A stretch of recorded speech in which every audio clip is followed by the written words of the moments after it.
How are you doing today, dear? All right. Yesterday. Wonderful. Yeah, I started my reading and I thought, what could I need? Like a needle, kneel now, you know, so I have to kind of sit on a little stool and bend over. It's no fun. Okay. Let's put a. So you're getting acupuncture now for your knee? Needle? Oh yeah, that's been going on. It doesn't do much. Nothing seems to do much other than slow strengthening. Yeah. You're very fancy today. You look I know. cool. I just wanted to mix and match different things. necklace. Holy mama. Damn it, the city. No, it's just a thrift store thing. I don't think any of it is Okay, so it's glass. acrylic glass. Yeah, Okay. that kind of thing. It looks very, Thank very, you. very beautiful. Yeah. Here we go. So have a seat. Make sure I got you in there.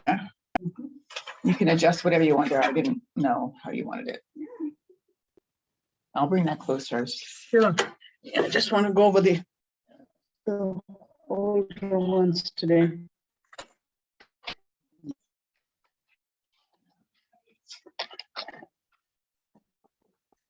Okay. Much better prepared with my markers today.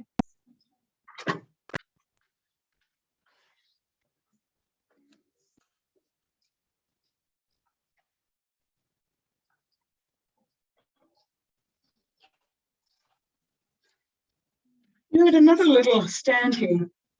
I wonder if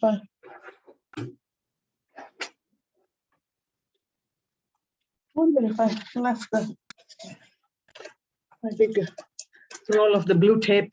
Let me go look for it in the car. Did I leave some? Yeah. It was a whole little bag. I wonder if I left the whole bag here last time. Maybe not, but okay, all right. I'm going to go. Actually, this what we have over there may be enough to just keep bringing it back and forth. Is that a good angle for you, or you want me to move it? Let's just move it a little bit that side. I want to start writing, then it's, yeah. That okay? Uh-huh, thank you. Yeah, and give me all of those. Them all one by one and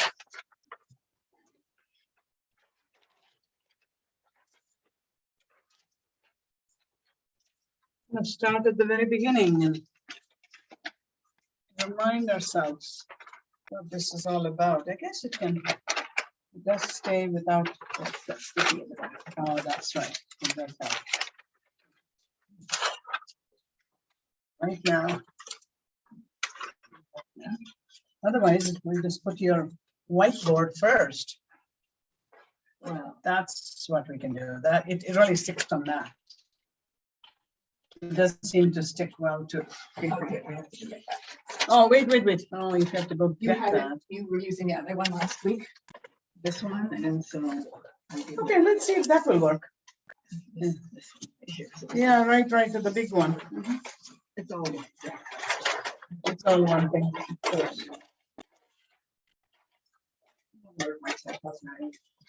I know, it's great, isn't it? The way we are mixing the high tech, low tech, all tech. Yeah, We're all tech. we're all tech. I like that. All tech. Where I take my car to, that's called all tech. This has. I guess this becomes the stand then. And we'll use that same paper. Okay. Okay, let's start with them. So we'll do this as an opening. All right. These here, as I need them.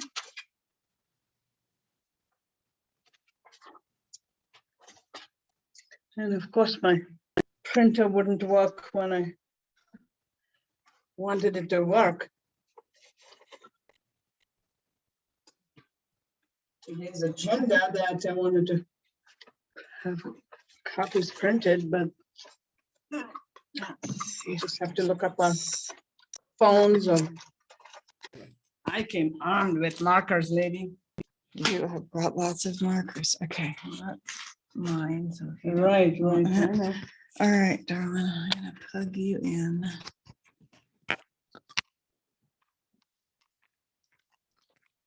Now, we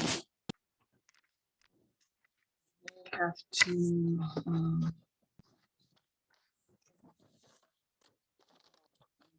Because it wasn't plugged in properly to charge this. So. And then, Full charge.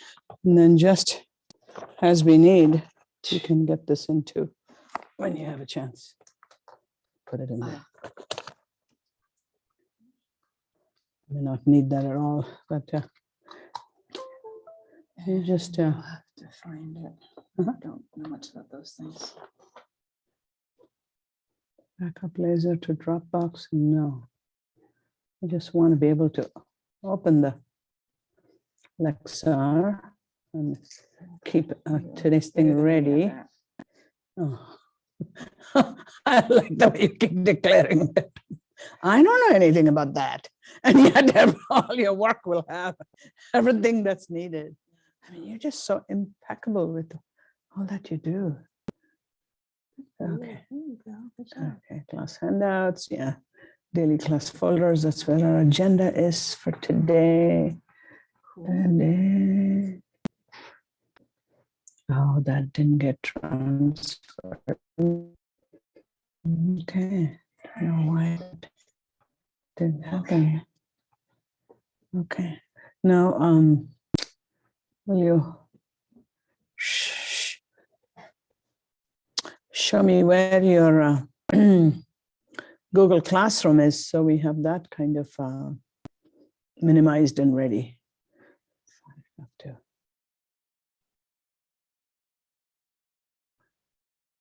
The Google Classroom.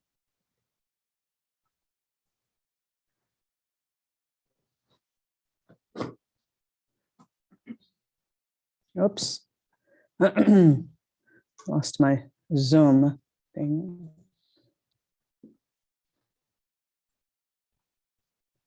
Lost the Zoom thing. Then, oh, there's the Google Classroom. Right here, if you want. Yeah, there's the Zoom. And this is our Google Drive, right? For the class, seems to be.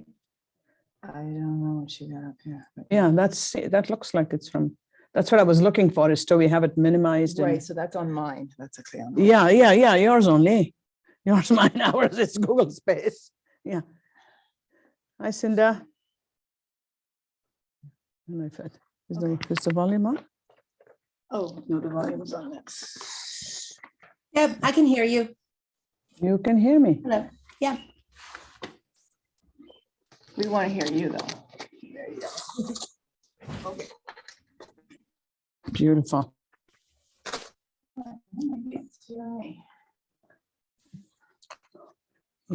Unless Clay also got caught in the, I don't know if Europa might be closed today because of so many people will be impacted by the evacuation.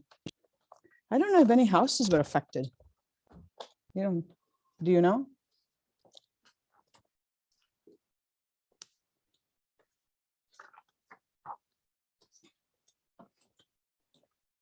Do you know if any houses were affected by the fire? Well, Other than the evacuation? evacuated, but no, it didn't get to any, but they got it before. Very fancy house up there. Yeah, I know people who live down. I know. Well, my ex-brother-in-law just bought a fancy house there, and hardly a few weeks ago. And there they are, evacuating.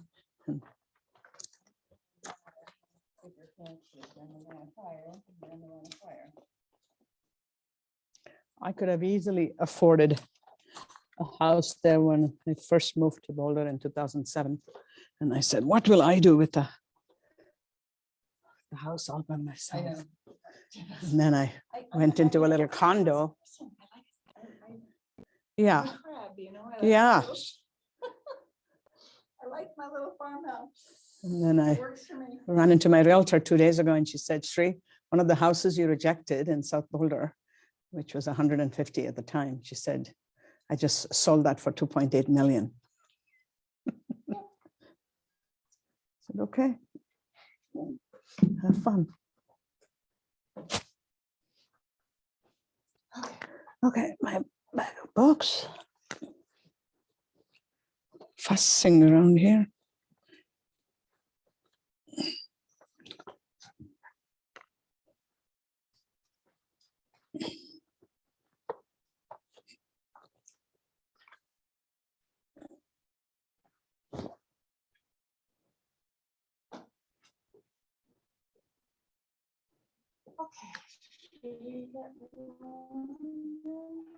Okay. Ah, there's Clay. So obviously you weren't impacted by the fire. Yeah. Janet.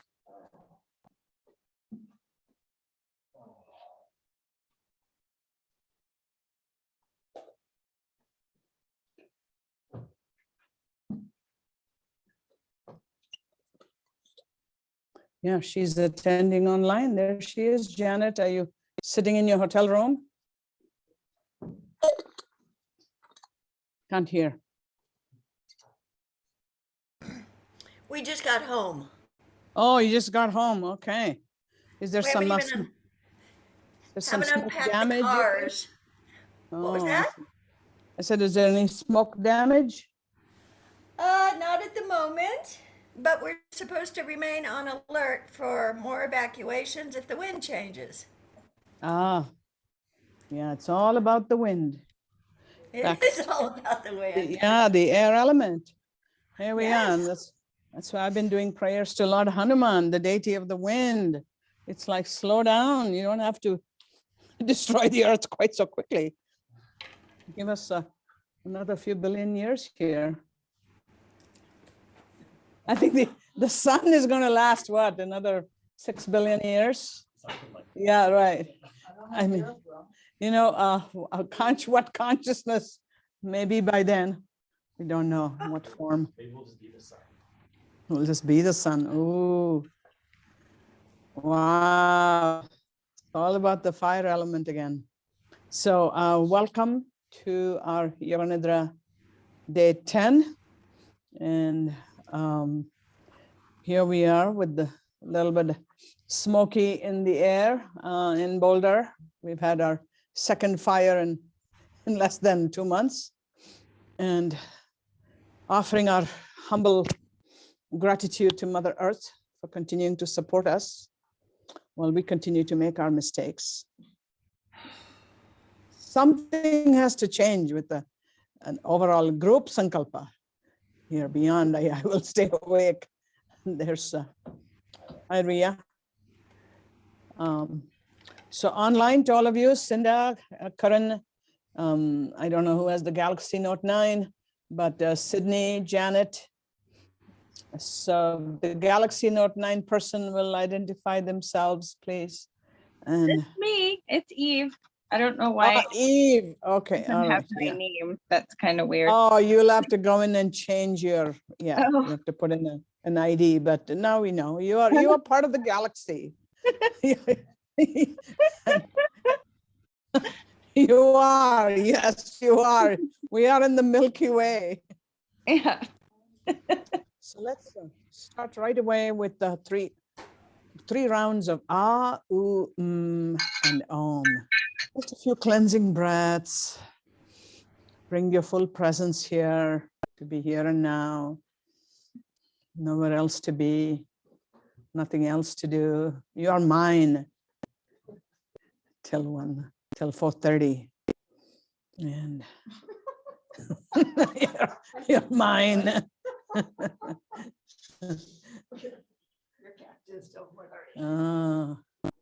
Yeah, just feel that, What it's like to be fully present in the breath, in the body, here and now.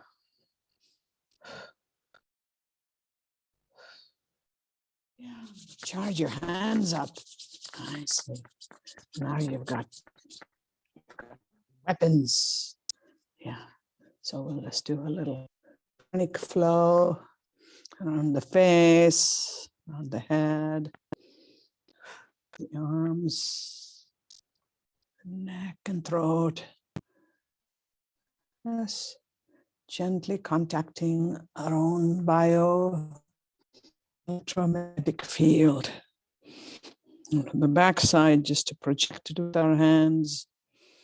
It's really amazing how the power of intention and visualization, how that interacts with our electromagnetic field. Very good. 3 times just to be cocooned in our own pranic field. Beautiful golden cocoon of light, sparkling, glistening. Feel my hair standing on end on the backside. Wow.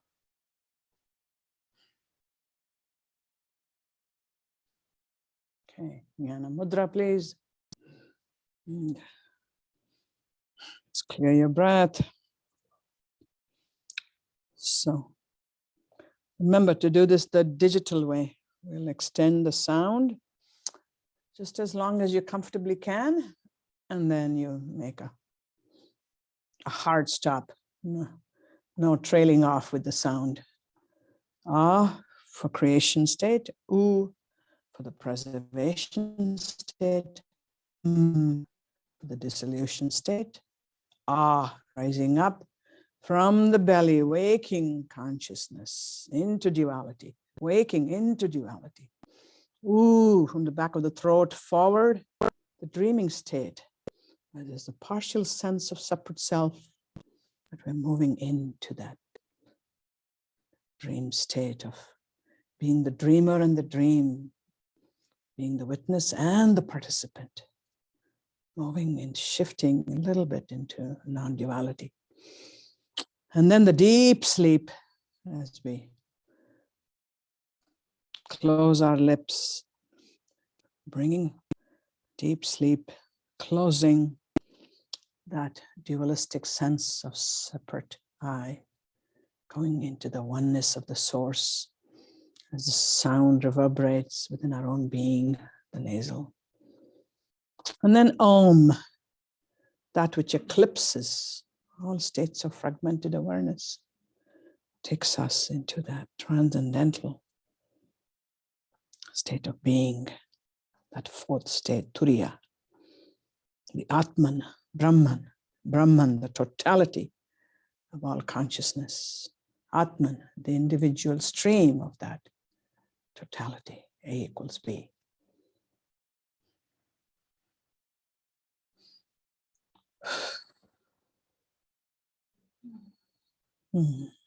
Okay, ready? It's all in unison. So inhale.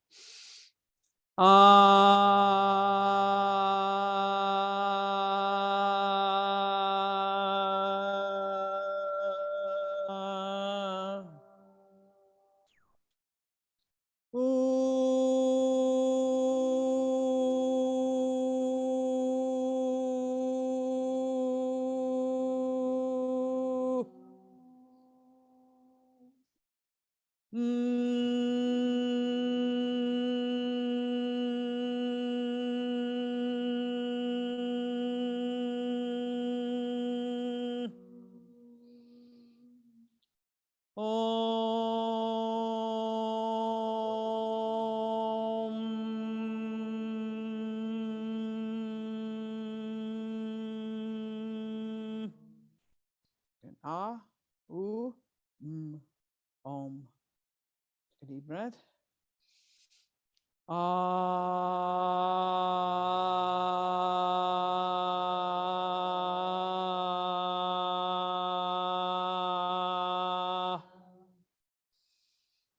Ooh.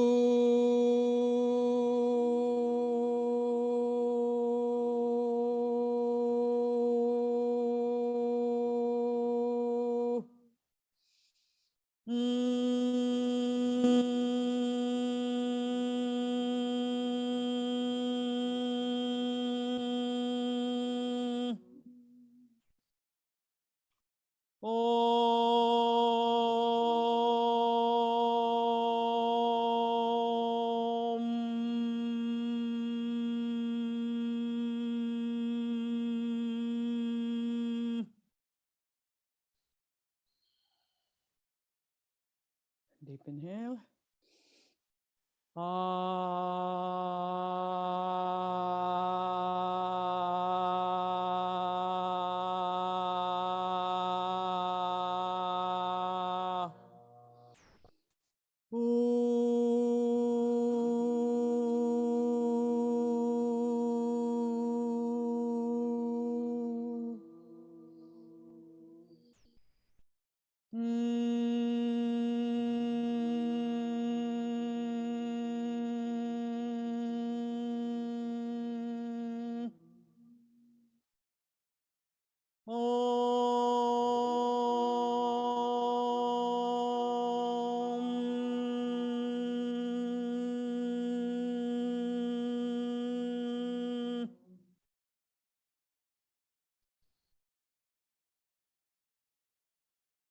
Mental practice. Yes. Mentally sound out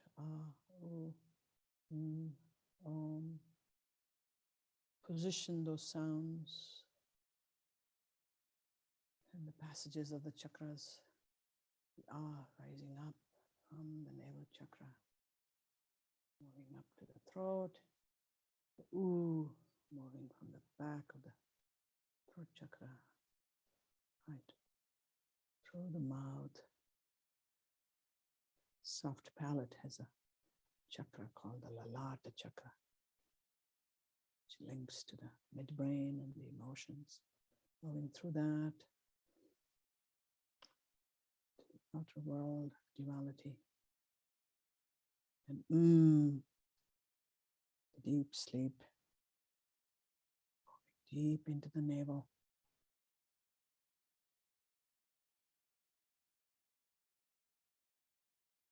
Raising up all the way to the third eye.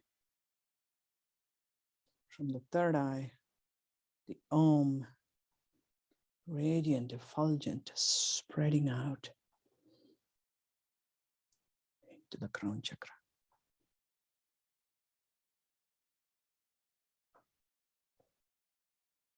Sonic journey. Sleeping to waking, waking to dreaming, dreaming to deep sleep, into the transcendental.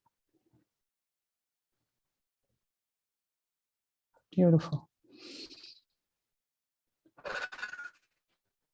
Follow that up with the bija mantras of the 5 elements, 5 chakras, the 5 koshas. So root chakra, earth element, Lam. Have my chart up on the board again, just a little review. Lam. And when we write it in the Roman transliteration, you'll either see a dot above the or below, and both notations are used. More and more common, it's becoming the dot below the So when we have a dot below a nasal, it is a sign that it is a bija mantra, and that it is a suggestion for us to bring resonance to it, extending the nasal. So Lam, earth element, root chakra, the dormancy of all of the gunas. So the character itself shows the dormancy of the 3 states, the 3 gunas. And Vam, the water element. These are all semi-vowel sounds. Lam, Vam, Ram, Yam. And Ha is called a guttural aspirate, the prana of Lord Shiva. It's the sound of breath itself, breath which holds consciousness. So Lam, earth element, Vam, water element, the pelvic chakra. The root chakra is called Mooladhara. Say Mooladhara. Dhara, ra, ra. Yeah, dhara, ra. The R is just like the English R. Yeah. Yeah. Rhea, say it. You know this one. Da. Yeah. But then you have to do the aspirate. Mooladhara. Mooladhara. Dhara. There's a Dhara. So H. Dhara. Yeah. Dha means to support. That's why dharana, dhyana, it's supporting the mind in its journey. So adhara is support. Yeah. And what element of the pelvic chakra is called? Svadhisthana. First is swa. Adi, sthana. Again, there's an aspirate there. S-T-H-A-N. Sthana. There's no room to. If I write it, it's going to get totally messed up. So, sonic learning. Swa, Adi, Sthana. Yeah, but there's an aspirate there. Sthana. Yeah, be stunned by it. Sthana. So, swa means one's own self. Adi means primordial or the beginning. Sthana means place, dwelling. So the place or the location, the psychic center where we start to experience a sense of separate self. We start to identify with, I am this and I am that. I am a woman, I am a man, my gender orientation is this, and I'm a, daughter of so-and-so, I'm a son of so-and-so. We identify ourselves as starting to be different. That's why that waking consciousness is all about cultivating that sense of separate self. We so need it in order to survive. And yet that's what we have to leave behind in spiritual liberation. So that's the paradox of the whole thing. And so the ah, oo, and are about the waking up into the sense of separate self, maintaining that sense of separate self in the dream state, and then dissolving the sense of separate self in the deep sleep state. So we're starting to wake up here, waking state.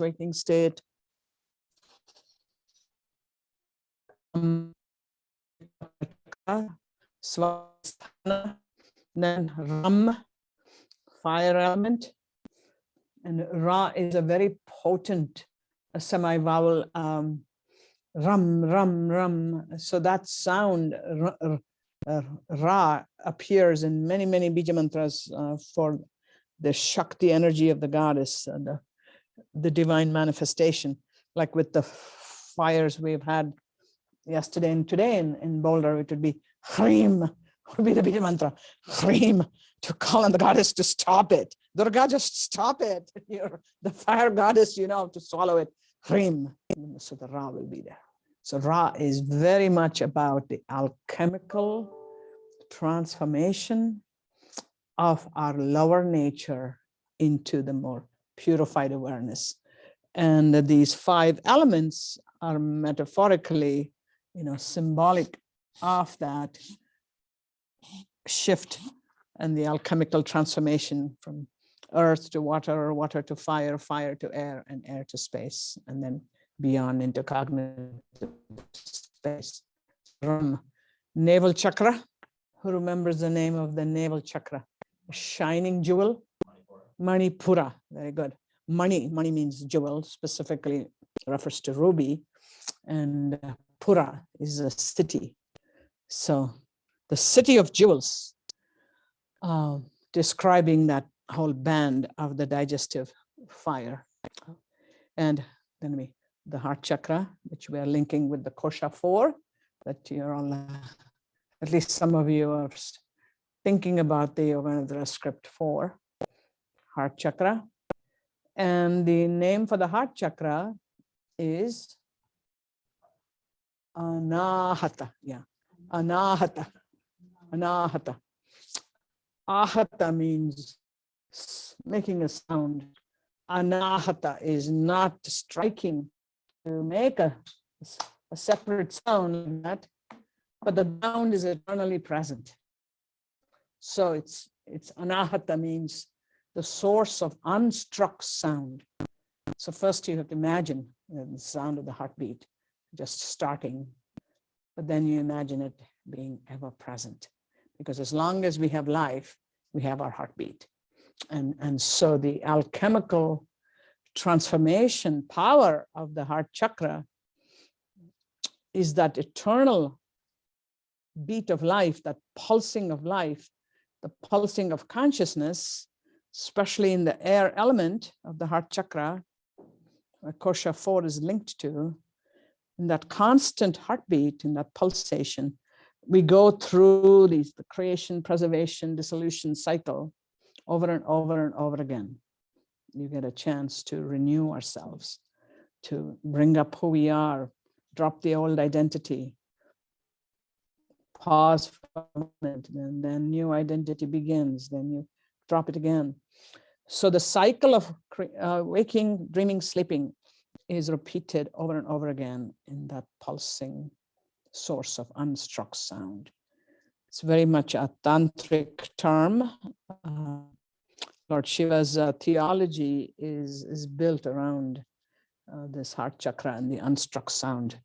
So air element, yam, and throat chakra, space. Those spaces are really not an element, but it's something we psychologically experience, just as we experience time also psychologically. Space and time are interlinked. Remember the first opening, the 3 axis, right? Space, time, and causality. So right there in the throat chakra, in the field of the throat chakra, linked to the Annamaya Kosha, or the kosha of embodiment of bliss, are the psychic impressions of past lifetimes are held in the very subtle chakra, kosha. And space as we know it, space as we experience it, space from which everything, all these other elements are held. One can, I guess, visualize space as a container, but space can never be felt, space cannot be tasted, space is not amenable to sensation like the others are. The way we use space is through the other senses. You know, we see things in space, we feel things in space. So space is a psychological construct, but is put with the other elements. Name for the throat chakra. Vishuddha. Vishuddha. Vishuddha. Or it can also sometimes called Vishuddhi, same thing. Shuddhi means purity. So Vishuddha is purifying in the prefix V is like an intensification of the purifying aspect, particularly referring to the master glands, the pituitary and the thyroid, which are part of the throat chakra. And just on top of the thyroid, we also have 4 tiny grains of rice, and that's the parathyroid, and that controls mostly the calcium metabolism. But the thyroid being linked to the pituitary is the master hormone system, endocrine purification. So that's the reason for the word Vishuddha chakra. And Lord Shiva rules over the Vishuddha chakra with the color blue. And there's an aspect of Lord Shiva where in a story his throat turns blue as the great ocean of consciousness were churned with the mountain peak, and the snake, the never-ending snake of the unconscious realm, was used to churn the ocean with this mountain peak of the chakras, the gods and the demons on either side, which represent our own opposite nature. Then what first comes up is poison. So when we're trying to do a cleanse for, anyone who's been on any type of a cleanse, you know how it is. First, your body starts to ache and pain and you go into fatigue mode. It's deep. All of the toxins have to be released. So in the mythology of the throat chakra, Lord Shiva opens his mouth to receive the poison of the world, the poison of our entire collective shadow.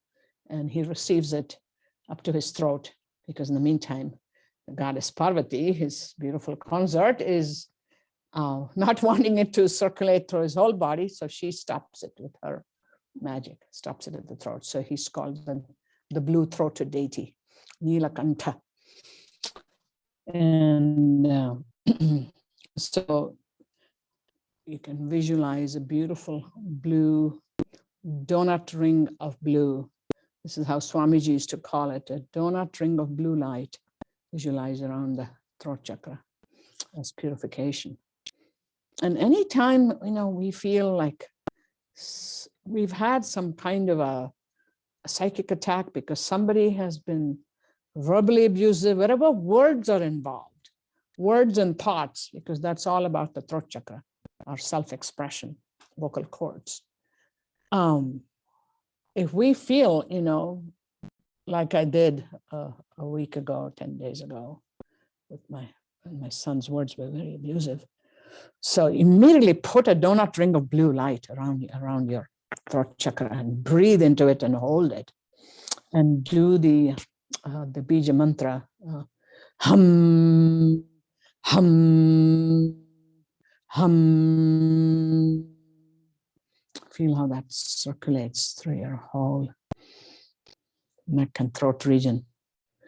And remember, all these practices are there in the replay, which you will have access to as long as YouTube is going to be, isn't it? So just to be here and now, lam, vam, ram, yam, hum. So in using the fingers for the elements, we begin with the ring finger and thumb touching, that mudra, that is for the earth element. So Muladhara chakra, earth element. So earth, then little finger and the thumb, water.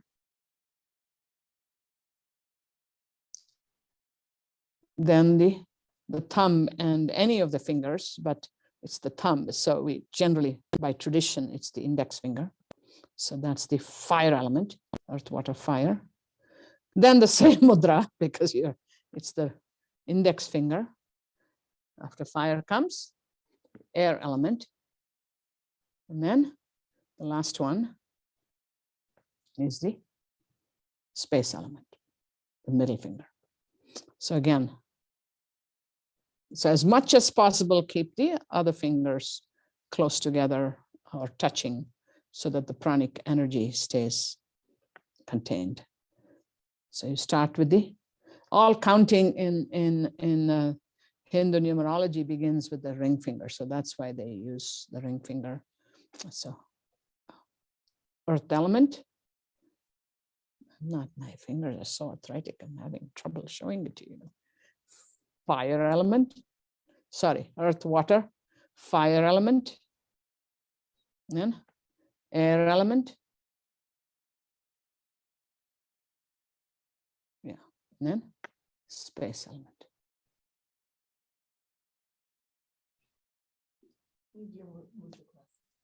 Mudra class, yeah, space element. Would someone prefer to be tucked in? No. It's because my fingers are so arthritic. You don't have to tuck them in. So it's lam, vam, ram, yam, hum.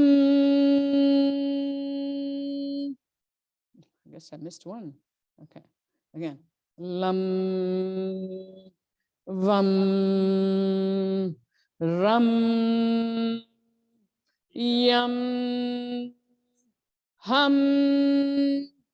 Yeah, well, they're the same because it's tradition to use the index finger, but any finger can be used, the mudra with the for the fire element. But by tradition, it's the index finger. And so then again, it's the index finger that's held with the thumb. So you have the same mudra twice. Yeah. But it's so one last round. Okay. Lam, vam, ram, yam, hum. Oops. Oh, hum. I'm not very good with my fingers, so I'll say it aloud while you're doing it. Okay. It's like middle finger and thumb, ring finger and thumb and the index finger, thumb and the index finger, then middle finger and thumb. Okay. Lam, vam, ram, yam, hum. Lam, vam, ram, yam, hum. And then you want to complete the whole octave. So we've come up here, right? Hum, om, om. This, get the 7 notes. Lam, vam, ram, yam, hum, om, om.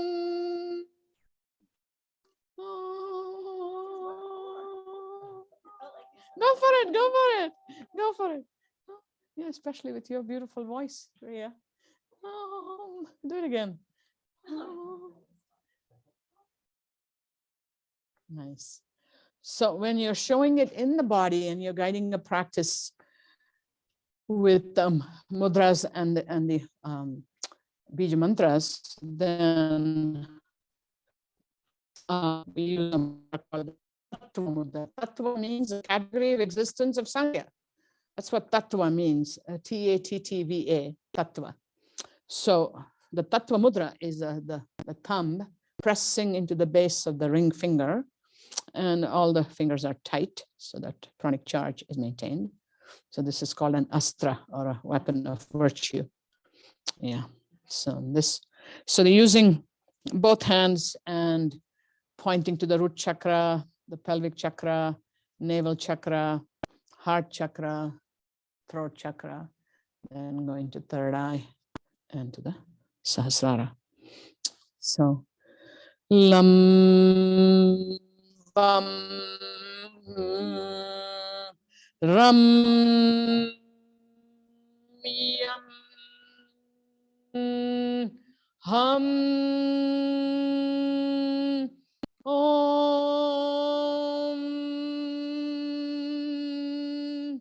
om,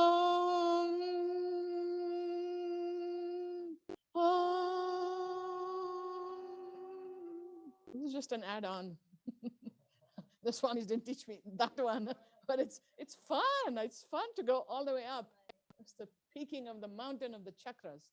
And the mountain peak, those who can see the auras and the energies, Swamiji would look at me and says, oh, your peak has gone a foot higher today. They can actually see it. So it peaks just like a mountain. So you thumb at the, you press at the base of the ring finger. That pressing then links the nadis within that to our heart chakra. And through the heart chakra then, as that flows in the central channel, it starts to stimulate all of the elements, all of the chakras. This whole concept of 72,000 nadis, or energetic channels, that are in the subtle anatomy, in the Annamaya Kosha. So the Annamaya Kosha, that kosha of subtle energy, which is nourished by breath, that's why the emphasis on the 5 types of breath, that also nourishes the 72,000 nadis of the Annamaya Kosha, the subtle body. And sonic exercises like this, where breath and sound work together, and we do it not only as aloud, but we do it whispering and we do it silently. So 3 aspects of any mantra practice is aloud, whisper, and silent. And I have a handout. If you look in your handout section, there's a handout called the 3 levels of speech or mantra. And right now I'm looking for an empty page. Oh, it's the blank space is hiding behind all the clutter. Is that a good metaphor for us? There's a more teaching on the sankalpa I wanted to do today. If we get to it, and if not, that's why we have the extra class. In a more leisurely way, we can reinforce concepts. Yeah, so this will be the last new teaching called the 3+1 levels of what is called vak. Vak means speech. She's also the goddess of speech in the Vedas. She's linked to goddess Saraswati. Those of you who are interested in the, in the mythological aspects of the deities, goddess Vak is linked to Saraswati, she who is the giver of speech and sacred text. Anyway, so these 3 levels, 3+1, apply to mantra as well. So throat chakra is where we recite our sankalpa or a mantra aloud. So lam, vam, ram, saying it aloud. So that's one stage. That the Sanskrit name for that is Kari. And all this is on the handout. That's on the 3 levels of speech. So Vaikari means gross level, the gross level of sound or speech. Then that's associated with the throat chakra and associated with the waking state of consciousness. When we first start chanting or we recite, state our sankalpa, clarity fills my being, I am perfect health. We are reciting that in the waking dualistic conscious awareness. Then from there, it descends into the heart chakra. And the heart chakra, it's called, you're doing it in a mental way. In between, there is a whisper stage, but that doesn't have its own level. You're whispering the mantra. You can whisper the sankalpa too, because when we are in yoga nidra, we do it all mentally. But when we say it aloud, then lam, vam, ram, then the whisper would be no sound, but the lips should actually move. And you barely hear the sound of our own breath. And the reason for that is to start taking our awareness inward, but still keep something moving so that we don't lose our dharana. So it stays as a dharana, an active concentration. Okay, so the mental visualization, let me do my terms in my head first. So Vaikari, Madhyama, so Madhyama, this is called Madhyama. The word Madhya means middle. So Madhyama, the central aspect of speech and the central chakra. In Buddhism, the middle way is called Madhyamika, that which is the middle path. So Madhya chakra is the heart chakra.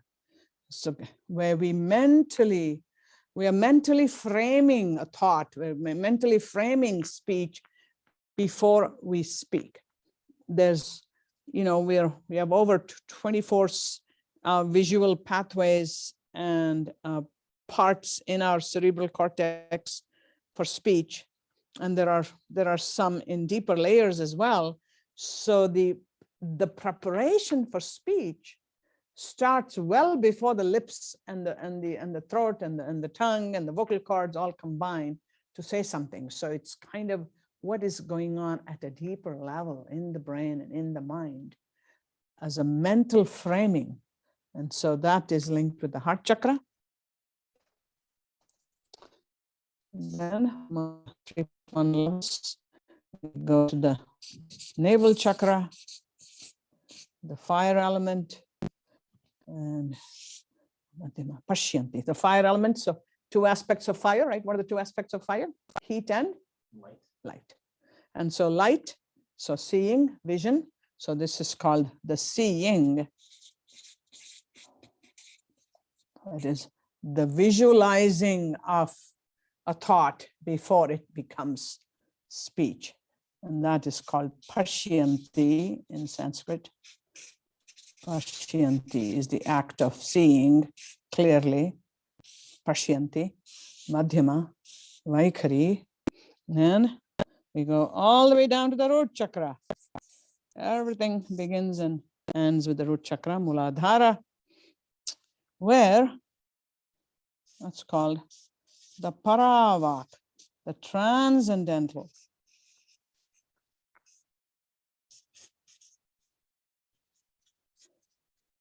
It's like before the arising. You know, when we are doing reflective self-inquiry, when we're doing contemplative dialogue, and we ask each other, you know, how did that affect you? How did that impact you? And you pause for a moment. In that pause, all these stages are happening. At the deepest level, you're just in the state of where everything arises from. This could also be called the Om state. This could be called the Atman Brahman state. But in terms of speech, it's called the paravak. Para, and as you know, in Latin also, para means beyond. So beyond the three, just like with the sonics teaching of Om, we have the 3+1, A, U, and Om, waking, dreaming, deep sleep, and then the transcendental. In the same way here, we have the gross level of speech, we have the mental level of speech, we have the visualization level of speech, and then we have the transcendental level of speech. So the ascension of Kundalini, as she rises up, she moves her awareness from the transcendental, bringing it all the way up. And once our speech gets more and more purified, and most of you have heard about the program Nonviolent Communication, right? NVC. And has anybody had the course? I had a taste of it. Yeah, I do want to take the courses. Maybe see if my son and I can take it together. But I've heard it's just wonderful. And but that's that ahimsa, that nonviolence that we can bring to the aspect of speech. And as it gets more and more purified, and each time the Kundalini goes down, because you know the rise and fall, the ascension and descent is a constant process in the mythological envisioning of our journey of awareness. Goes from the gross koshas, the gross elements rising up, getting purified, and then going down again. It's like something else has to be worked on. We have our shadow side, and we have our collective shadow, we have our karmic residues. So in the process of purification, then as the Kundalini goes down again, she goes from the more gross level of the Vaikhari, the spoken word, in spring, then the mental, and then into that deep silence, and rises again. So in Yoga Nidra, on the mental screen, Chidakash, inner space, when we want to watch the cycle of mind, especially for these, the Kosha 4 and 5, the scripts 4 and 5, where we bring in self-inquiry, bring in more pause, we bring in more abstraction questions such as, what is the awareness that is watching? What is the awareness that notices both the witness and the participant?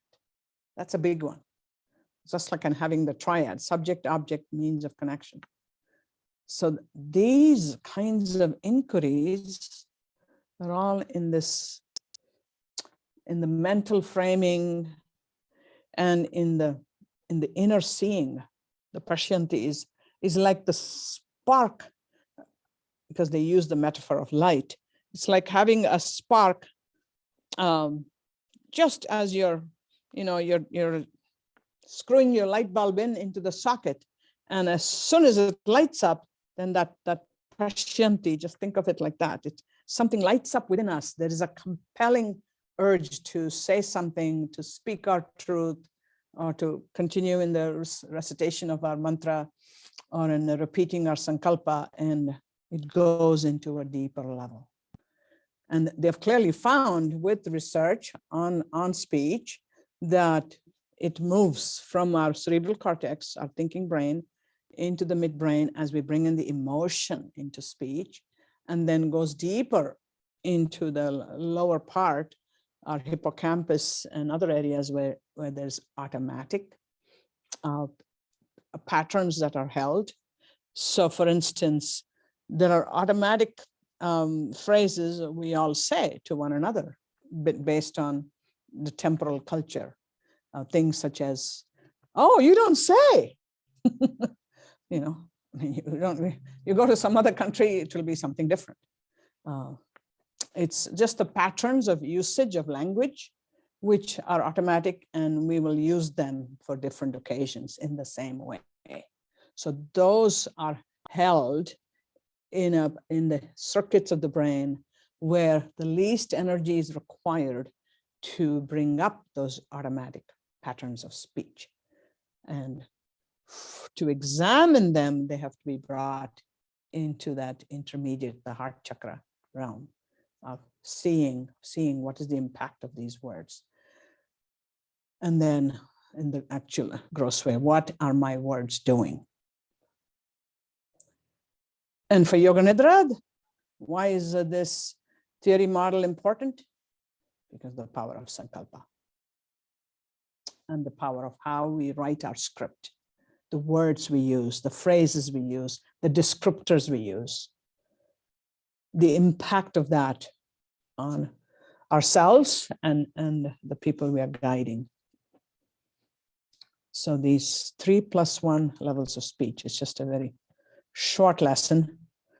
Normally this would spend a few hours on this alone, but I want to apply it now to our sankalpa process. So let me stop and see if you have any questions on the basic structure of this 3+1. The gross level, throat chakra, the intermediate mental framing, the heart chakra, then the deeper level of seeing before thought actually occurs, but that seeing process, that visualizing process. So one could call that, I suppose, a higher mental, more at the buddhi level.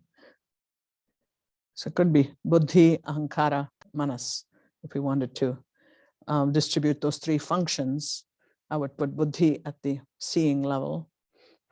And the heart chakra, because that's our relational chakra. So ahankara. And then throat chakra, because we're using the senses and organs of action at the gross level. So sensory mind, manas. So manas, ahankara, and buddhi. I'm just going to put M, A, ahankara, buddhi, and this further continues to viveka. And then pure awareness, Pure transcendental is just pure awareness. Chit. Huh? Viveka, yeah, Viveka. Viveka is like the Yoga Sutras talk of it as supreme discernment, highest level of discernment.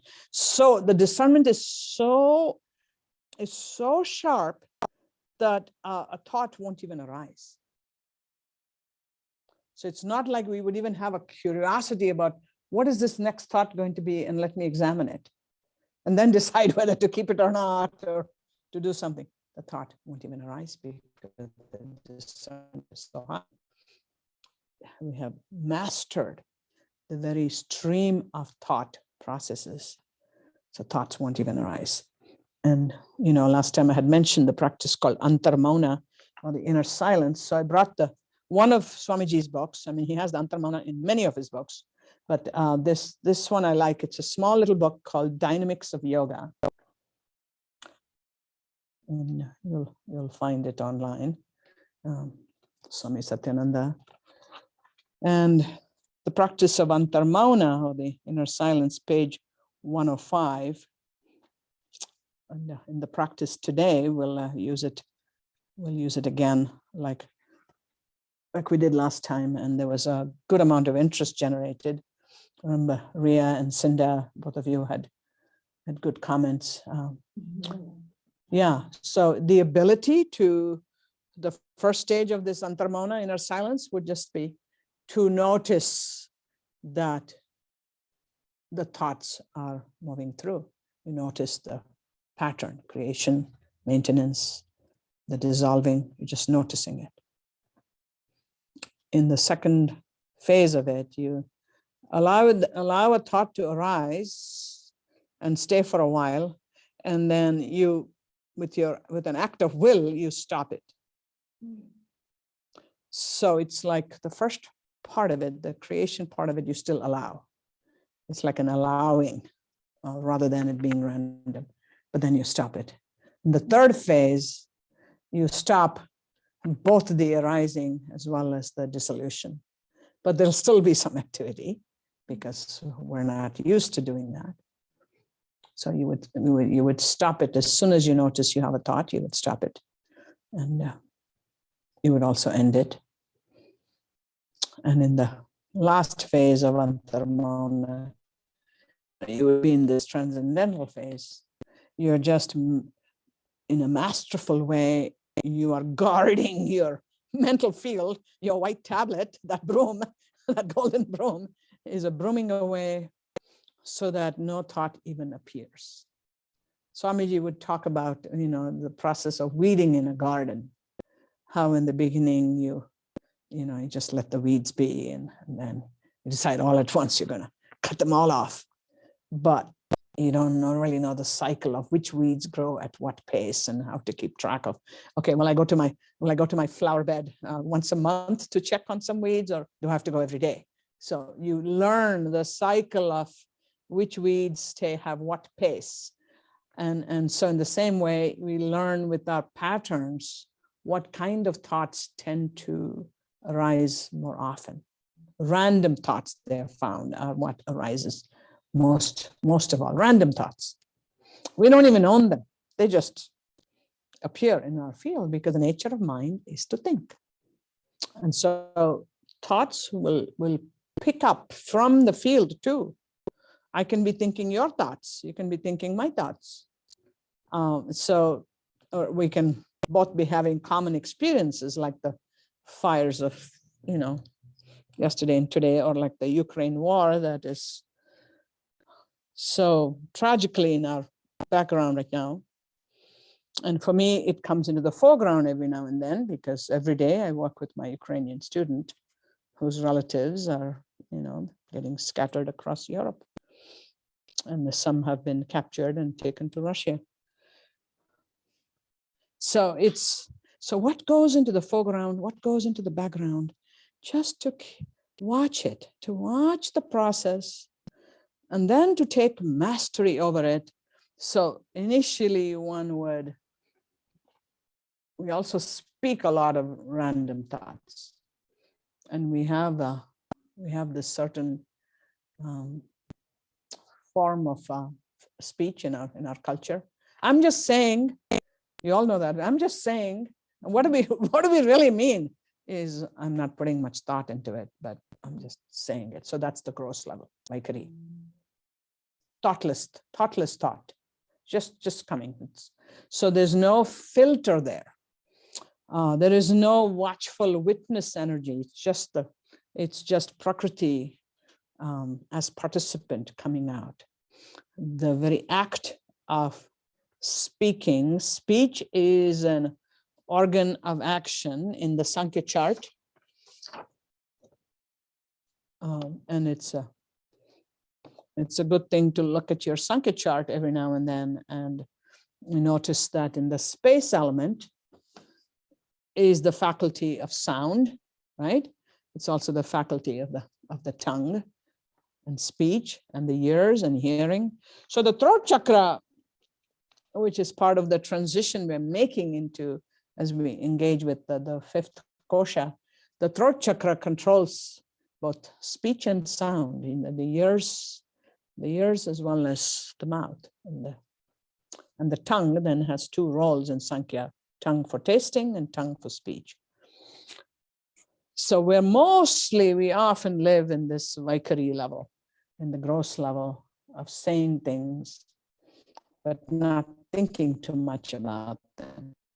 The moment we start to go into that mental framing, the power of sankalpa and the power of writing a script intentionally and looking at what components are needed, how do we use the fewest words possible, what descriptors can be used that are going to cause no harm to anybody to begin with, and then be descriptive enough that it can engage us and keep us in a state of deep relaxation. All that is the madhyama level, the middle level, framing, mental framing, where our sense of ego is wide and interpersonal, and we're bringing buddhi into it, very thoughtful, reflective.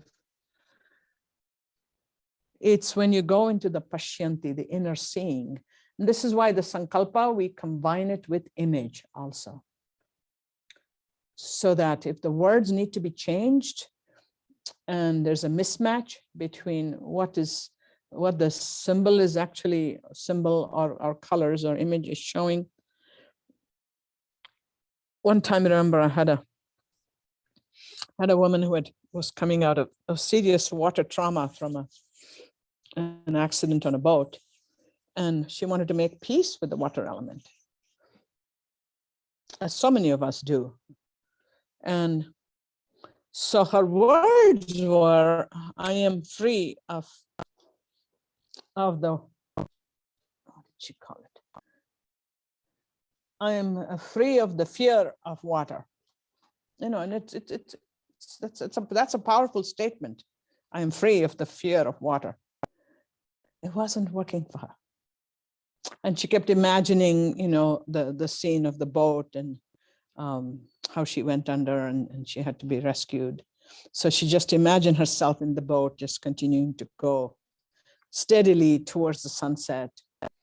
It just wasn't working. It was too literal of an image, but I didn't know what to do and she didn't know what to do, and we were stalemated.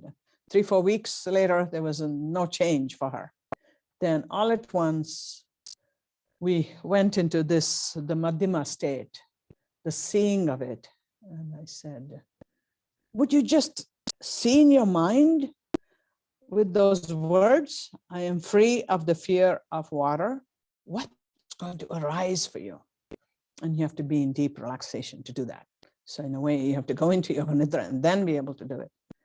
And she did it, and it was a dolphin soaring out of the ocean. Beautiful, just the spray coming out, and she kept saying, oh, the dolphin with its smile, and it was huge, and then kept diving repeatedly and coming out and making its giggling sounds as it. I said, that's it. You have reframed it with the act of seeing. And so that's a mythical, an archetype of taking, you know, one of our beautiful mammalian animals of the ocean and that we are linking with its energy. And so then her words had to change because the visualization now was so deep and mythical. She no longer needed, I am free of the fear of water. It was simply, I am free. I am free. And that came about by trying to examine reflectively the relationship between the image of your sankalpa and the words of your sankalpa. So it's something I want to do for, a few moments here. If each one of you can write out your sankalpa and do a small sketch, just do a small sketch of your image. Write out the sankalpa as in your most recent use of it.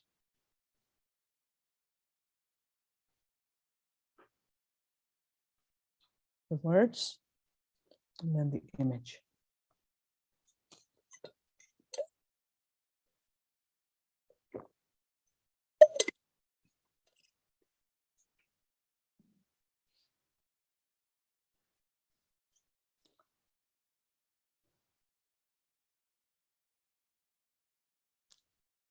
And look at it now.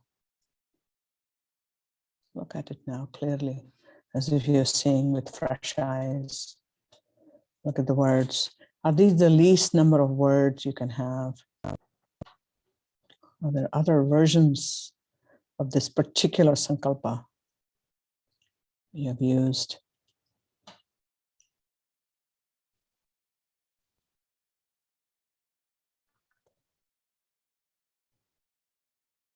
I shared my journey with you earlier, where my words went from, I want to improve my health, to I want perfect health, and then I am perfect health, just arose on its own with the rainbow candle of light. And that worked for at least 10 years or so.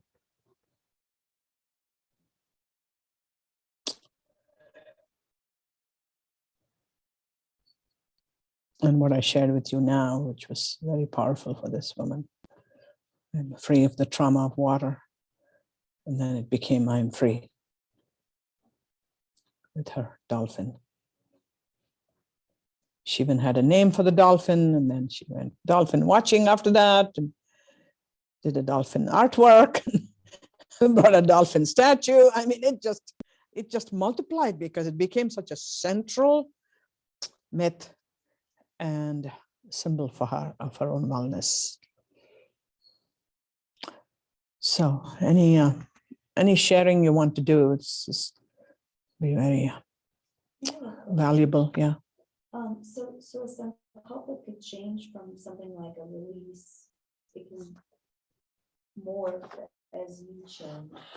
Of course. So, for example, my sankalpa, you are safe and protected, could move into something like you're free because you're not bound by feeling that you're not safe or something. Yeah, there's really not a logical way to connect.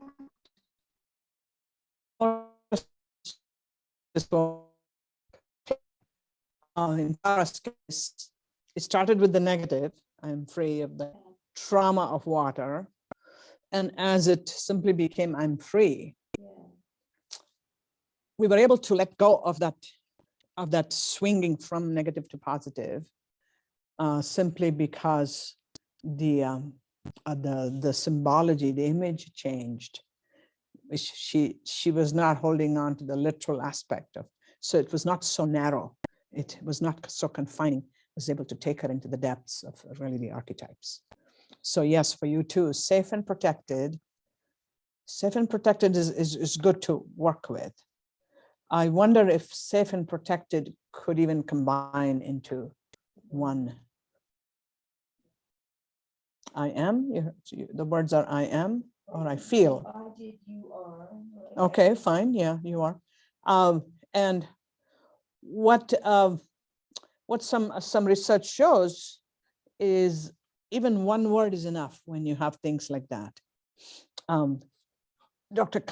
Kamini Desai who's the daughter of Amrit Desai, and Amrit Desai is the founder of the Kripalu Yoga Center in Massachusetts. He was, unfortunately, he was driven out, because he didn't behave so well. But he and his daughter, We'll leave it at that. yeah, he and his, daughter and son run a lovely foundation in Florida, the Amrit Foundation, Amrit Yoga Foundation. And then they have they have their own training in Yoga Nidra. And so the book on Yoga Nidra that his daughter has, and where she writes about the power of intention, sankalpa, and she speaks about her own experiences. She talks about how sometimes one word will be enough. So you are feeling safe and protected, or you are safe and protected can simply come as safe. Yeah. And so in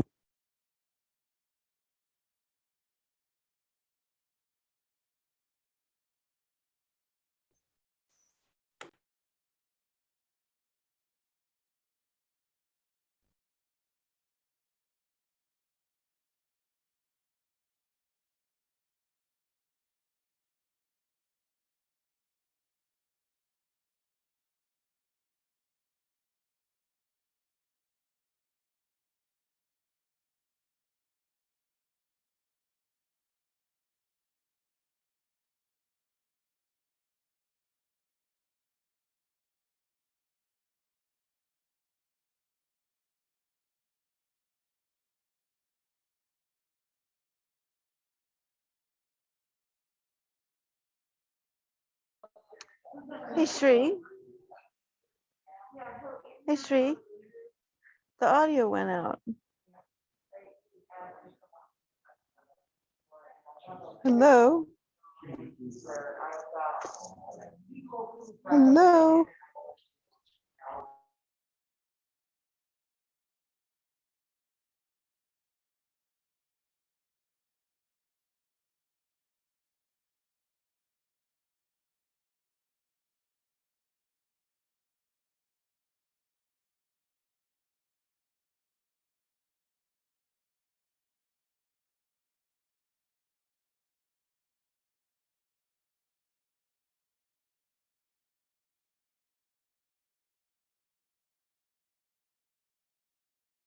Words, things like cherished, love. It's back. Thank you. It's back. Okay, thank you. Clay, do you have an example you want to share? Example of sankalpa. I mean, it's hard to come up with an image for mine. I've been working with another one specifically around jealousy, and that image is easy because I just imagine like being happy with my partner. But the one that feels deeper and more meaningful is you're guided by your highest purpose.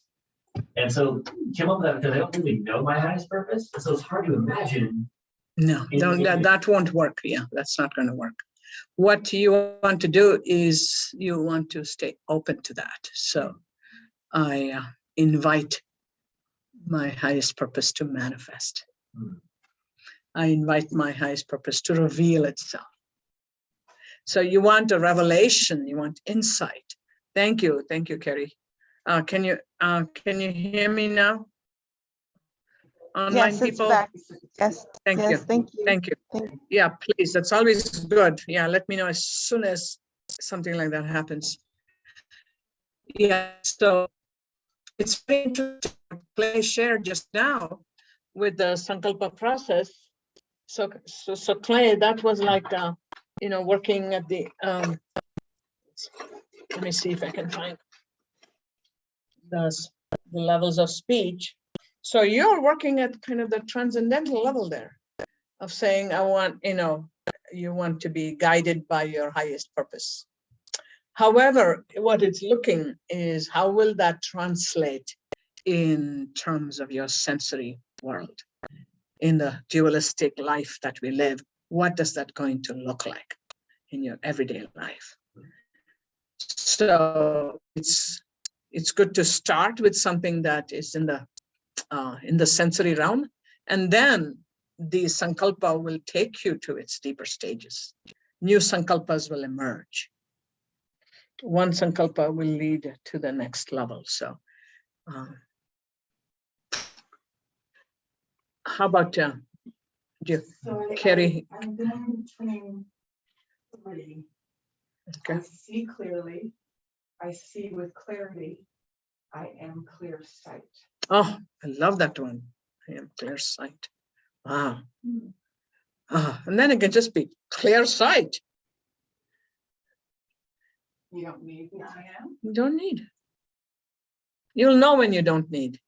We need it. We need it as long as, you know, we want that to be, yeah, self-identification, and then gradually what will happen is there'll just be the beauty of that, the clear sight. And so the image that I have is like I'm sitting like really strong and powerfully on top of a mountain. beautiful, beautiful. That's just gorgeous. Yeah, I know. I got the thing. Yeah, in Longmont there's one, an eagle vision. Yeah, so that's beautiful. That's beautiful. I think you have it. You just have to now give it time. Oh, that's the other thing about the timing of working with all these things. So Deepak Chopra, you know, he says, he quotes an ancient yogic scripture where it's, you have to repeat something for at least 6 weeks. So 6 7s are 42. So it's usually, how many days did Jesus go into the desert? 40. So there it is, you know, so it's, yeah, so it's close to those 6 weeks. So that's what it is in terms of brain patterns to change. Give yourself. 21 to make something Yeah, I guess that's 7 times 3. Yeah. Yeah. And they may have started in the ancient times, you know, biblical was 40, and in India it was 48. And so for postpartum care, yes, in the Ayurvedic, it's 40 days. You go into days. So I know how that is. It's yeah, right. Yeah, sure. Trying to be willing to take 3 weeks, like 21 days. Yeah. Well, we have a protocol for first. It's 3 weeks. The first 3 weeks are much stricter protocol. You know, pretty much I know. Yeah. Well, in India, you know, you plan for months once you know. And You're saying 7 weeks. yeah, 6 weeks. So 6 times 7, 42 days. So that's close to, you know, 40 days. And I guess with the neuroscientists that Deepak Chopra has worked with, he found that 6 weeks is a very practical timeline for us to work with the power of intention to bring about change. So when we have an intention that is at a level, any of these, the 3+1 levels, we want to make sure that the image can match it. Have an image, even if the words might have a high level of abstraction coming from a high level of buddhi, where I manifest my divine purpose, you know, my true nature is love, clarity fills my being. These are all high level abstractions, more in the seeing realm, the pashyanti, the navel chakra, the seeing, the 3rd level. But the image for that should match it, so that you feel connected, very connected in a sensory way. So, you know, for clarity, then, you know, someone might choose a crystal and gazing at a crystal, and the crystal is, or like what Kerry just chose, she's sitting on a mountaintop and she can see in all directions. Clarity can also be, you see the lifting of a fog and you go through the veil of a fog. So had a man who did that, and, you know, he did a lot of work in weather phenomena, and so he chose that, walking through a fog, and then the veil of fog lifted and he could see everything clearly after that. So So based on your particular background and life circumstances, the image, you should have a variety, 2 or 3 images that you can choose from. And then your higher mind will see the fit. And the clay, I think in your case, I'm just going to say, maybe don't try to work with that sankalpa for a while. Let it just be. Okay. And focus on what feels more immediate. You know, you're still so young, and so it's like, you know, you have decades in which to keep constructing more sankalpas. And just keep asking for your highest good to manifest. Because, you know, what you're bringing out to a whole institution like Naropa is so magnificent. So the vision of fulfilling your destiny is already happening. And so a lot of times sankalpas can be framed in words using acceptance. I accept what I've been given. I accept this particular challenge in my life. I accept the changes, because as we all know, the hardest thing for us to accept quickly is change. Anytime something changes, as even just how one would close the shades, you know, how much light you want in a room, where I keep my things, what purse am I using today? I mean, it's everything. We are so much into those automatic behaviors. So being able to choose a sankalpa, I'm going to go back to the sankalpa page. Choose a sankalpa and the essence of the sankalpa. Manifest in this moment, the support. Yeah, you want to bring the right support for it through the speech and voice for the sankalpa. So we have to match the levels of abstraction that we have in the words and the image.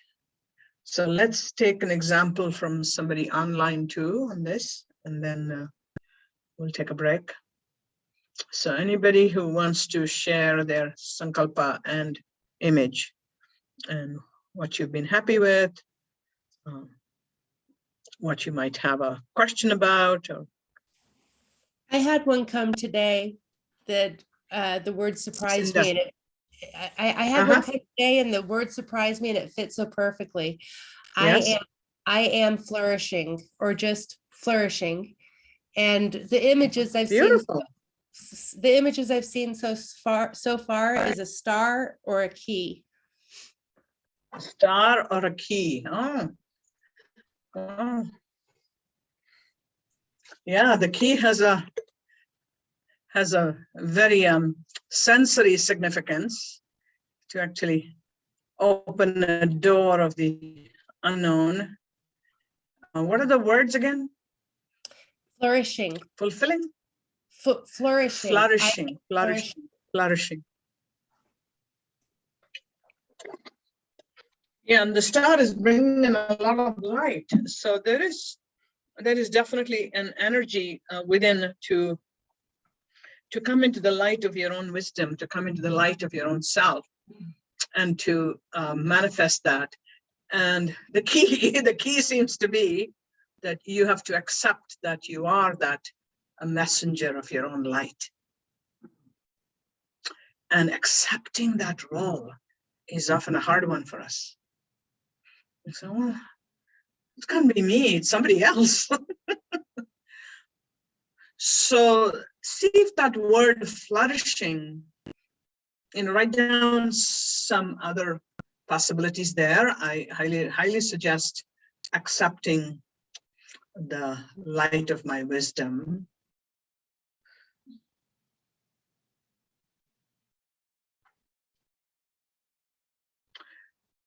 Something about the star is pointing the way.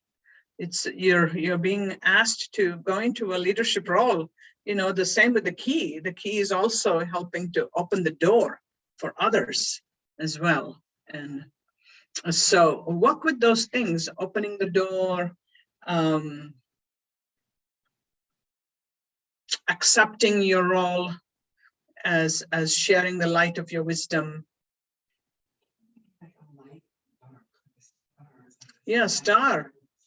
Yeah, so Carrie is sharing the star in a dark sky. So it's really, what we call leading out from the dark into the light.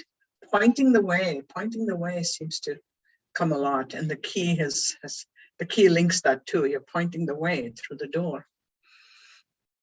Beautiful. Anyone else? Sydney, yes. Hey, Shri. Okay. So the sankalpa that I have been working with am I loud enough? Yes. Okay. Okay. So I've been working with, I am spacious, patient, and loving. And really that invitation was in relationship to mothering, parenting. And so when I had when it first arose, I was, it was during one of the recordings you had on YouTube that you shared with us pre-class, and relationship to Lakshmi, I believe. And so the visualization that came up for me then was like this fan that was like golden in the center, and then like light pink and orange light kind of like radiating through it, almost like translucent.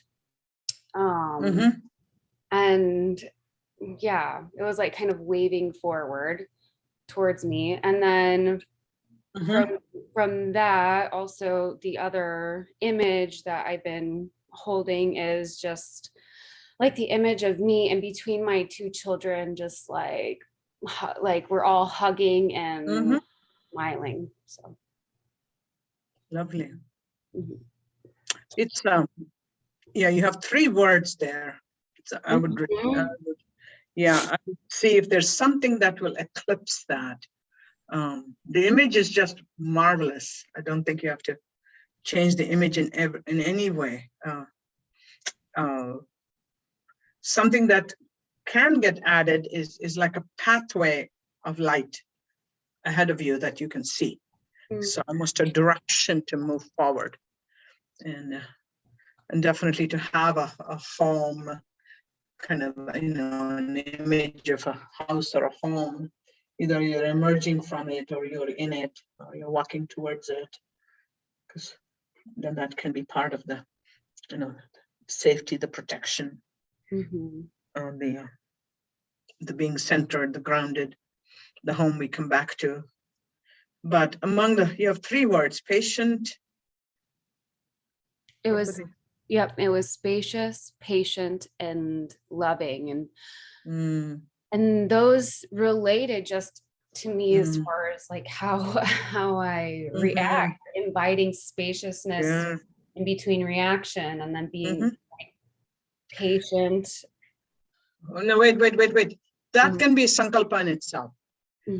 So you want to break this one sankalpa up into 2. Okay. So all of us need this aspect of spaciousness. And the spaciousness implies the witness consciousness.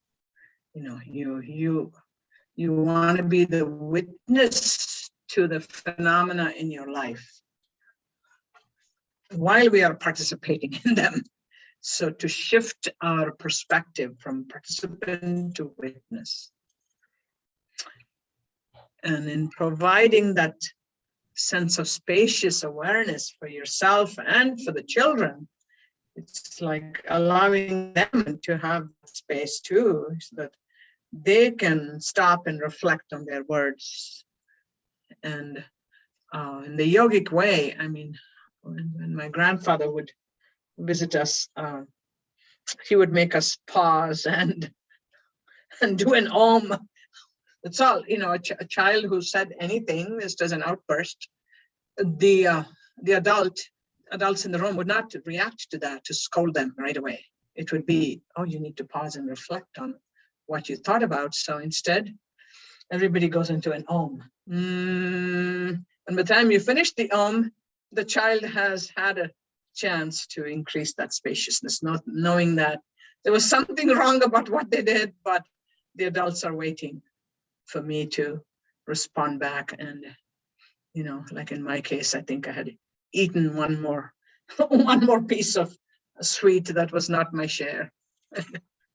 And so the one om just cleared it all, and I was able to just say, oh, I'm so sorry I ate that. And, Mom, I'm going to help you next time you make those. I want to learn how to make them.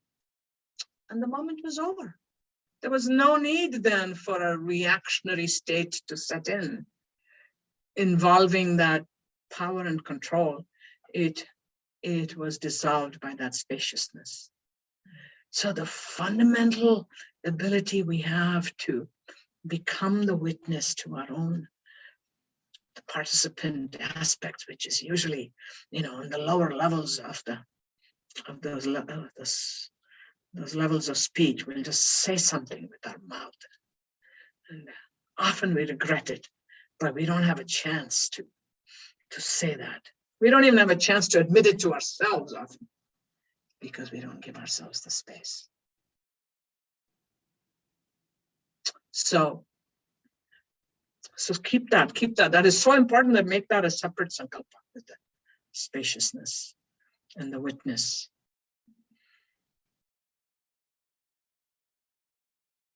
Sure. And with that, I want you to maybe have an image where there's some kind of a, you know, either a star above, or, you know, you're sitting on a lotus above the family, something that separates you, gives you a sense of detachment.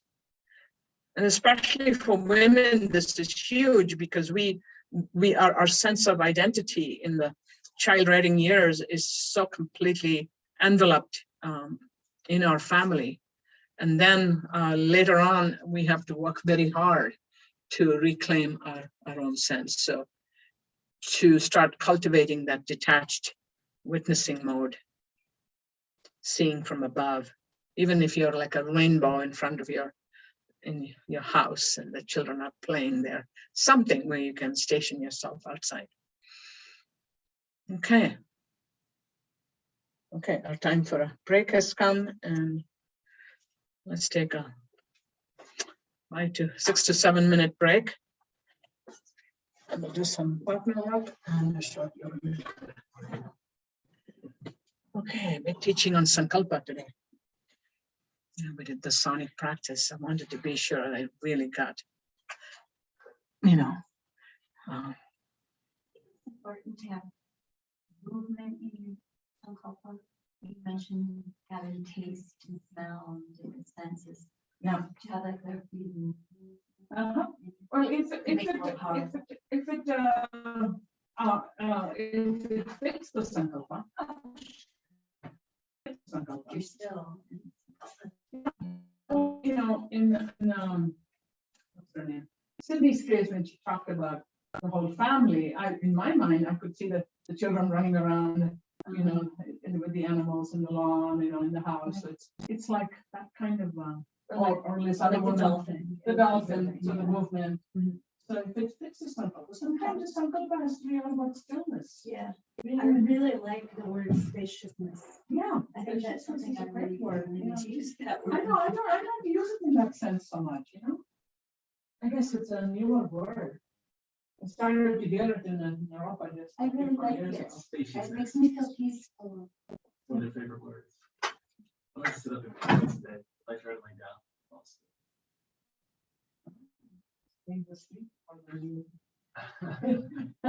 Need the nidra. It's true, but I want the nidra.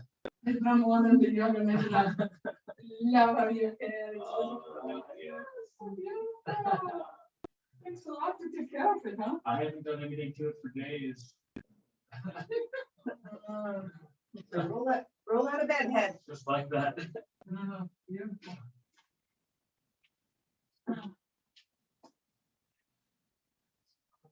Oh. Yeah, we gotta work on that. A couple of yours. Yeah, so the one with the It's the balance between specificity and brevity. So technical. Well, you know what I mean? Yeah, I do. It feels like the more specific I make it, the harder it is to make it brief. But it's supposed to be specific. No, it doesn't have to. It's not No. supposed to. Very wide in general, but you can have an image that's specific. The one of the more specific one I've been working with was like, we release jealousy and insecurity in our relationship with Selena and focus instead on making things go right. On the words. What is the last part? Making things? Focus instead of making things go right. There's this idea from wilderness therapy that I used to work with. That was like, instead of always paying attention to the things that go wrong, you help things go right. So I was So you start to pay attention to what, when things are right. It's about where the attention goes, and you took the attention research. So it's like giving positive strokes. to your partner. Yeah. And something really talked about a lot and how we work with our children, positive strokes. What's that? Yeah. With, Oh, yeah. with our sons, as opposed to, pointing out when they're not doing things right. It's so important, and it's easy to do the old patterning. Yeah. How we were treated. focusing on what is wrong as opposed to what is right. Yeah, so just to make that. And focus on the positive. That's good. Simple. But it's at the same time, it's abstract. To focus on what is positive. So I was thinking for some reason, I don't know if you had thoughts on, like when you were mentioning about the jealousy, you had said maybe just pause on that, maybe it's not, timing or flowing or whatever. When he was talking about the jealousy part, but I was having that feeling of focusing on feeling complete within. I don't know. I don't know if that makes sense. Yeah, she asked me to pause on the On that. deepest purpose. Yeah. Not the jealousy one. The jealousy one is specific. Yeah. Clear. That's the one he needs to work on. Yeah. Yeah. But also there's a part of me that feels silly about focusing on that because it's like self-realization and transcendence and then like petty little jealousy. Yeah, but it's the shadow side that holds us back. But then if you put it into this format you're now thinking about, positive. So it's like, what is it about the person we admire that makes us jealous? So then bring those qualities to them. Manifest that. Bring that into the light. Let me see where we go with this. I think that positive thing is going to get you a nice way to. In a way, the jealousy has come as a signal to ask you to pay attention to all that positive. Obviously, you admire something.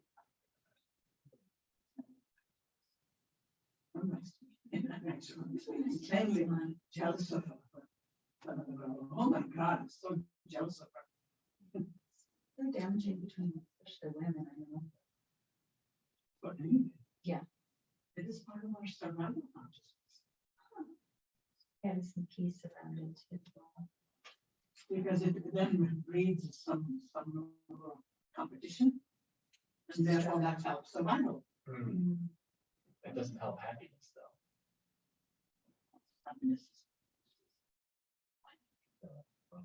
Happiness is certainly not just the absence of it. It's so much bigger than that. Satchidananda.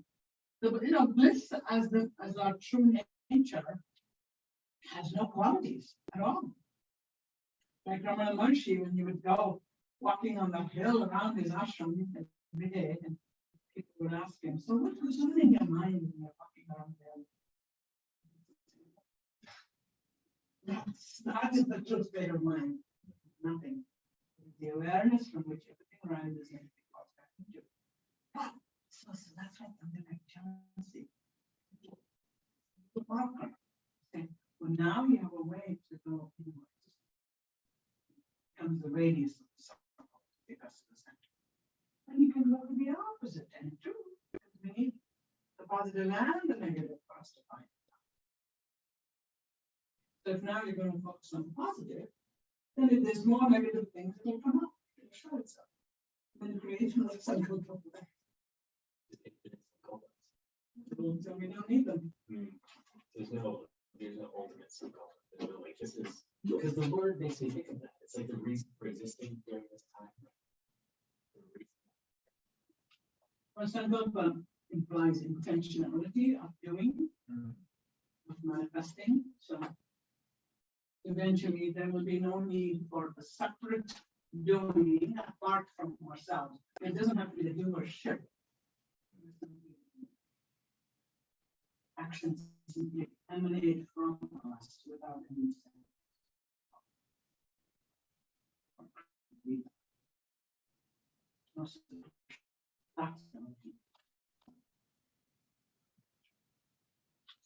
You know, when we say being and not doing, that's really what's implied is no sense of worship. But all the action that needs to happen will still happen. It will come from that higher sense, universal sense of who we are. That's amazing. There's something, do you know the mantra that Krishna gives to Arjuna, the battlefield? It says something like, the light of the sun is in my heart and no harm will come to me. Yeah, what is that? It is. It says, oh, it's just too much to go into now.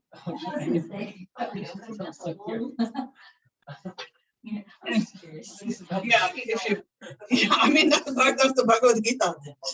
700. Yeah, but I can do the Bhagavad Gita in 15 minutes, but not now. We can, if you have time, we can chat at, social hour. Okay. Well, let's see.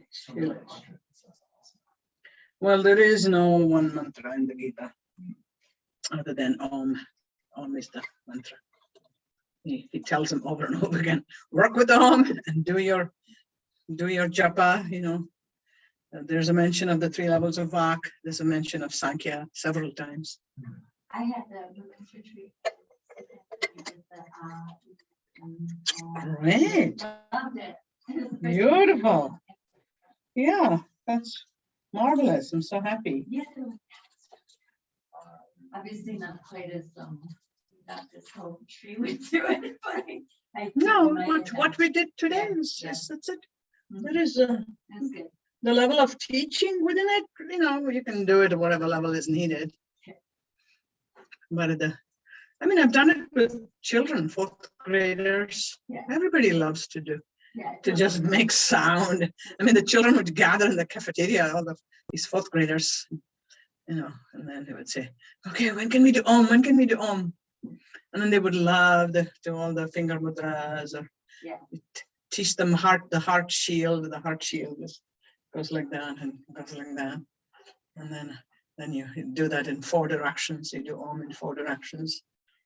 Oh, then they would have to hop around like little bunnies. of course, yeah. Do it your own way. It's movement, you said. Oh, okay. Lovely. So, 2 more things on the agenda today. One is some time for you in partner sharing. Some of you may have begun looking at the research articles. So I thought you can introduce or read together at least one article. There's quite a few I've gathered for you on the Yoga Nidra research in the resources section.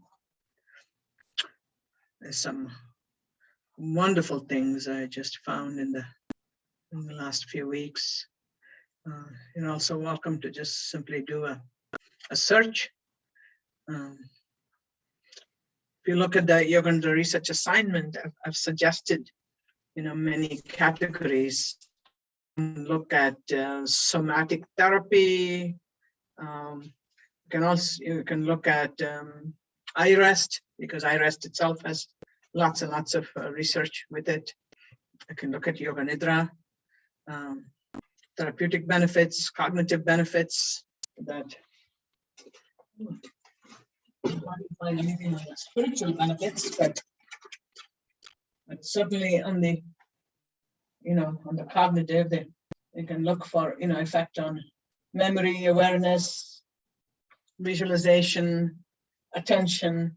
Attention research is huge now, and Dr. Jha is on the forefront of that. On the therapeutic aspects in general, Dr. Miller's work, and I rest. So look at things like relief for stress, and I've gathered many articles for you. They're already, yeah. So, and you have an assignment on that to do in a few days to write a short summary of 2 articles. So why not take the time to? In this, you can't do partners in our local group here. All 3 of you will be one group. So maybe each one of you can look up and find one to share. And with those online, we'll create partners. So 2 things. One is I spend about 10 minutes sharing, looking up and sharing an article on yoga nidra research. Some of you have already finished your assignment, so you can share what you've written. And the second part is, again, the vocal guidance, the guiding of part of a script. So you get feedback from any of your scripts. The newer, the better. So if you have yoga nidra script 3, then pick a section of that. Otherwise, script 2 or script 1 again, or pick a published script from a book. Doesn't matter. So to pay attention to all the things we've spoken about, clarity with voice, maintaining the pauses, giving sufficient pause time, adjusting the tonal variations so we don't speak in a monotone. So those kinds of things.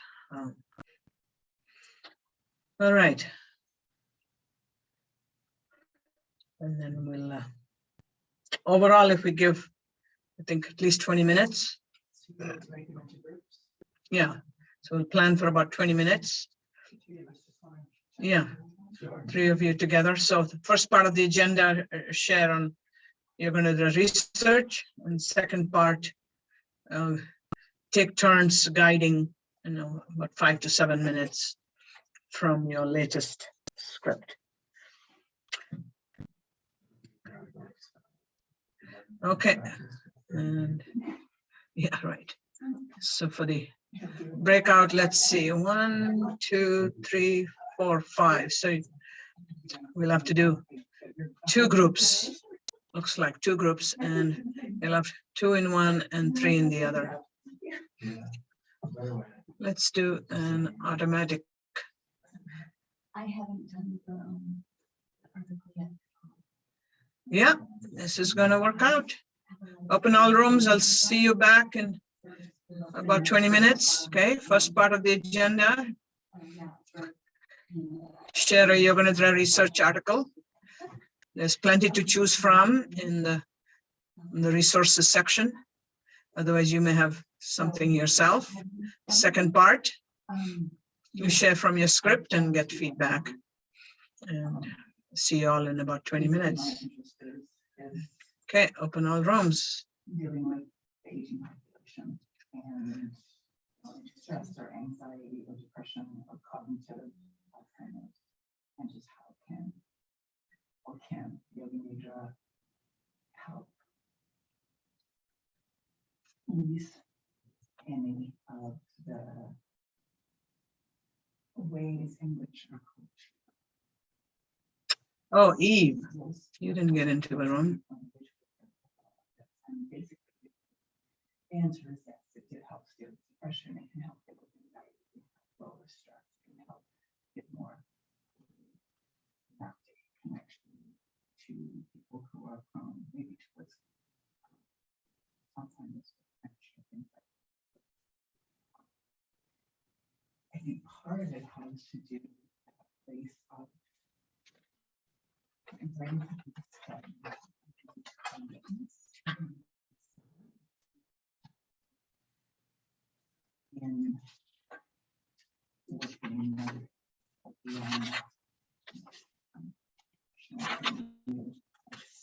back.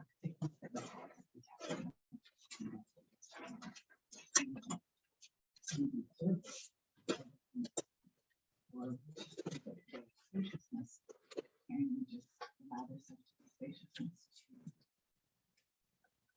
to really see more right now.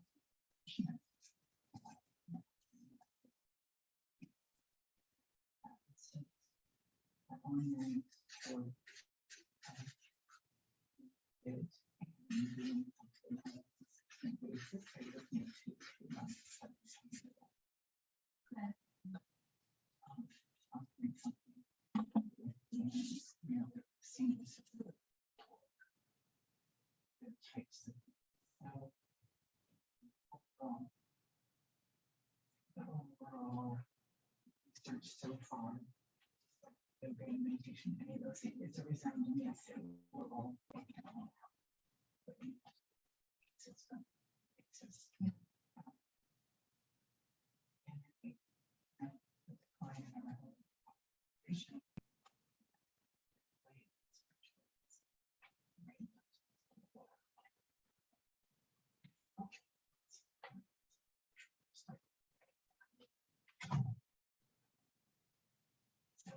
That was basic.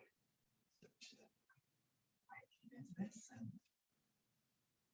down here in the US, most of the studies are open in July. With yoga nidra and the aging population. Yeah, and just cognitive decline and depression. It's great. I love it. So it's just another avenue that might be helpful. How one gets into that is no idea at this point. I think it's tool people. And I think street is complicated.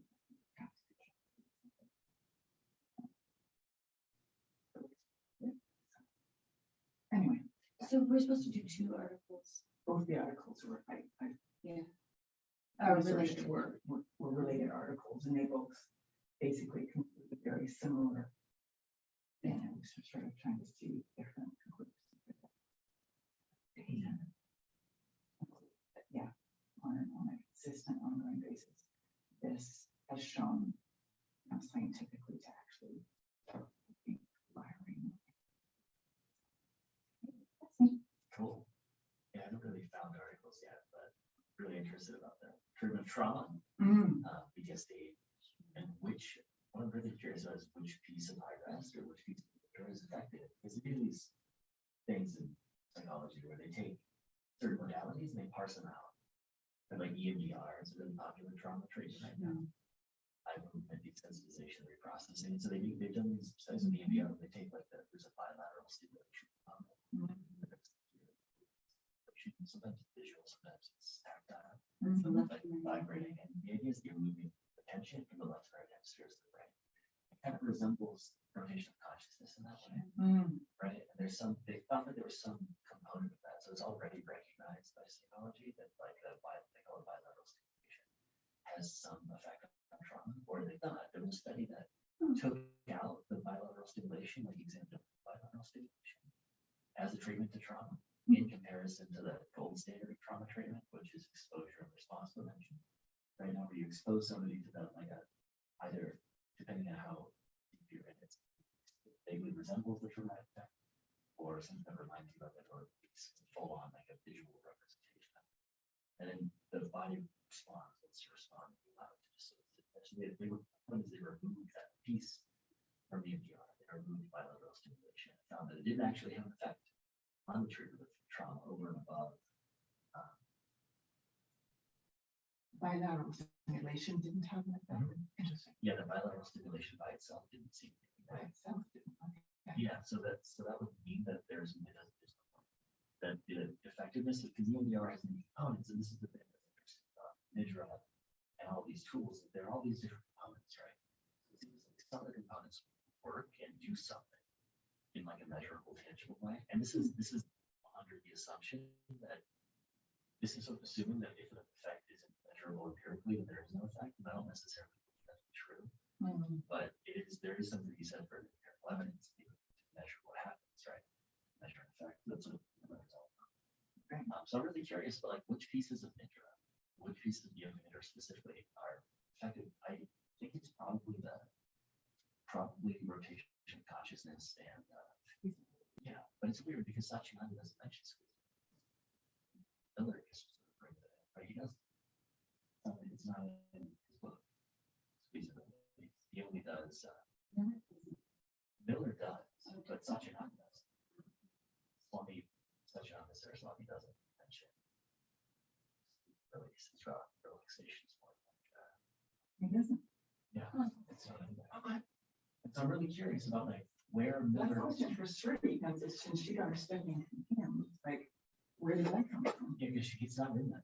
No, I hear you. Yeah. I'm just like, okay. And so I'm curious about the pieces, the components, and it's all beautiful. And yeah, which I was actually shown from a vision years ago for paying myself to do this. I couldn't believe much. But yeah, as far as the trauma, I'm just curious about, yeah. and this is all to say, I mean, Yeah. it's an interesting place to be. Probably experience.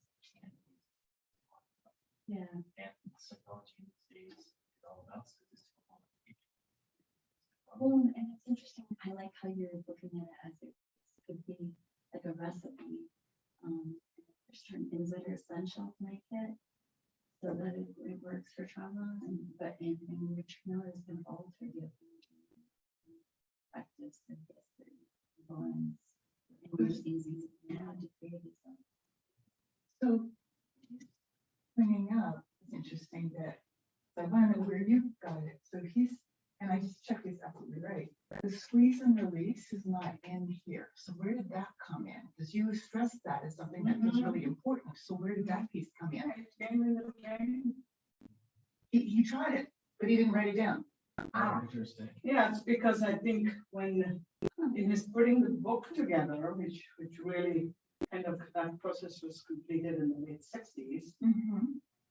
These were not components, squeeze and release were not components that were found in earlier texts. It was more, He figured it out, or he practice or right, whatever. because when you teach, even before you teach asana, you like to have some warm-up movements, kind of thing. So it's something that came into practice. But he didn't include it on the book. No, because the book was never written as a training manual. Okay. And it was written only for, because that particular book was written for the yogis who would be trained by their swamis and some enclaves, like a yoga community. So when you already have, like, say, an hour of rigorous asana practice, I mean, your school has such rigorous. So then you don't need this. Squeeze and release became introduced to the general public. So yeah, that's It makes a lot of sense. Oh, That interesting. makes sense. yeah. I don't do this. Yeah. Yeah, you don't need it. No, Yeah. that makes total Right, sense. yeah, yeah. If we've already done a whole practice, then we don't need to. Exactly. Got it, okay. I would suspect you will find some of that in Richard Miller's research stuff, but it also might be interesting. Like, what if it isn't just an isolated part? What if it's the whole? Yeah. Like, what if you can't just express one part because all of us are affected by so many component pieces? Separate and just say, this is it.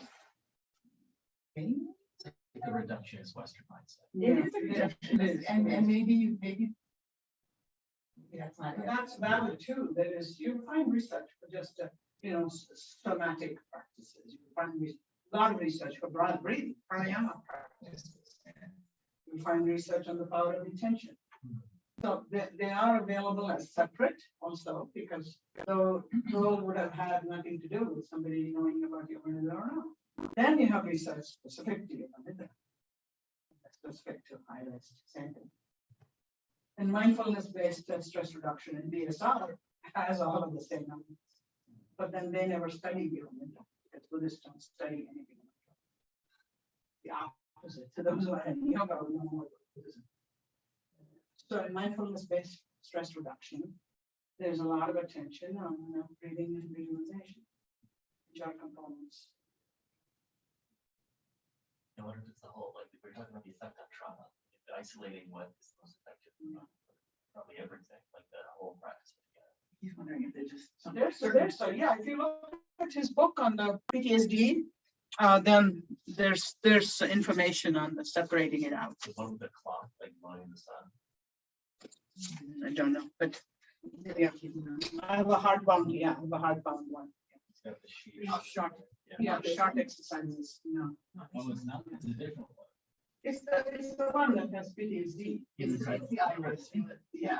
I actually do that. Yeah. So that there's a lot of short exercises he has. Yeah, she has a few also, So for trauma, almost anything is beneficial that allows a pause. So movement in their found is very useful. So that's where the squeeze and release comes. It's like it's a situation. I think this was the last time, the container of safety. Like, how do you deal with it? It's back to a safe, restful place. Yeah. After they've experienced, like you go to just the edge of it and then come back to safety. That's just a conceptual way of thinking about it. If you just got them into movement, none of that needed. You would just have them moving. And when I was in severe trauma after my, while my divorce was going on and my son was in the worst manic phase, then that's what I did, was a lot of guided movement.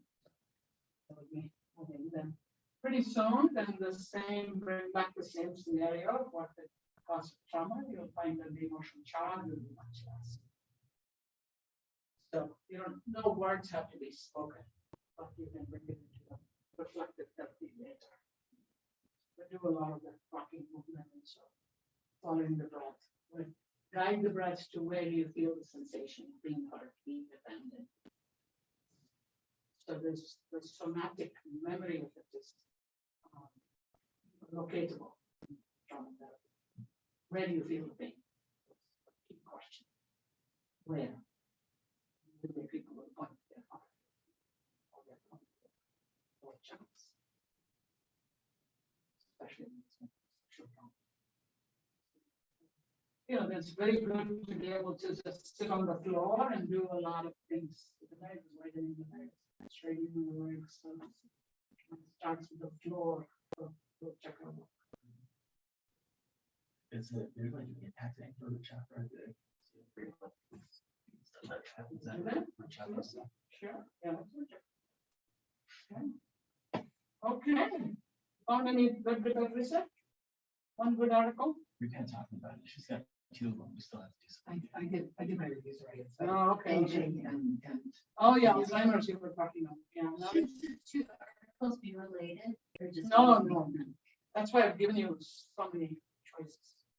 There's about probably, reference to 20, 30 articles. Yeah, but you can find others that you like. Yeah, I need to sit down and do some homework. Yeah, sure. I wanted to make it easier and find some articles. So I've been collecting a database. So now it's time to maybe read. Going to vocal guidance.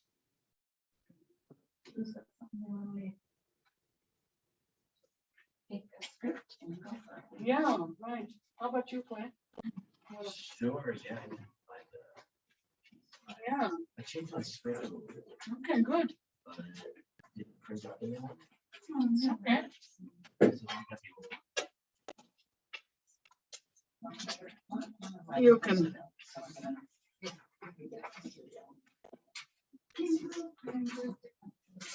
I'm gonna enter this. You guys want to go to a little bit to the corner, so you want to be bothered when I enter these rooms.